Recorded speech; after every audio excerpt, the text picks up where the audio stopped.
told you in the past that you're a broadcaster that inspired me, that brought me to the microphone and the camera. You're obviously so moved by Muhammad Ali and the passing of him. How did he inspire you and bring you to the camera and the microphone? Well, as I've told many people, I was born and raised in Hendersonville, North Carolina, and I was 11 years old in 1960 when I watched Muhammad Ali win his gold medal in Rome. And I happened to be a white kid who was taught to be on the right side of the civil rights movement. I had racist neighbors and racist relatives, but my mother taught me that racism was the ultimate cardinal sin, and that was something in which I would never engage.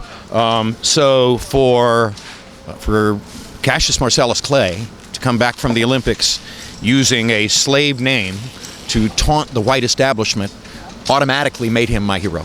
And I fell in love with that more than anything else. I mean, the style in the ring, I was in love with that.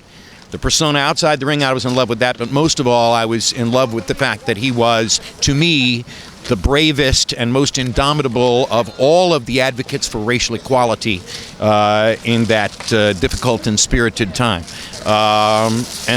And so, you know, he's been embedded in my heart ever since. The very first live prize fight I ever attended was Cassius Marcellus Clay versus Sonny Liston, February 25, 1964, in Miami Beach. 3 days later, I began to learn that a man has a right to his own identity, and I was going to have to surrender my love affair with Cassius Marcellus Clay in favor of Muhammad Ali. I don't know that I had a position on the Vietnam War before he taught me that, too.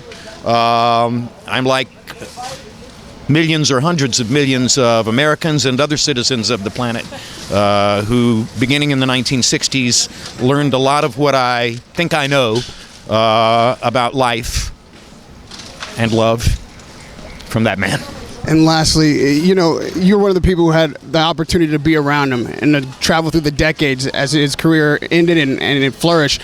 Can you talk to me about a moment that you had with him in person that moved you? He babysat my daughter the afternoon of the Boxing Writers' Dinner in New York in 1988. I had to go out and run some errands in Manhattan. I needed somebody to watch my 8-year-old daughter for a couple of hours in the green room of Trump's Hotel, the Grand Hyatt. And Muhammad stepped over and said, I'll stay with her. And for 2 or more hours, he taught her magic tricks and told jokes and played with her.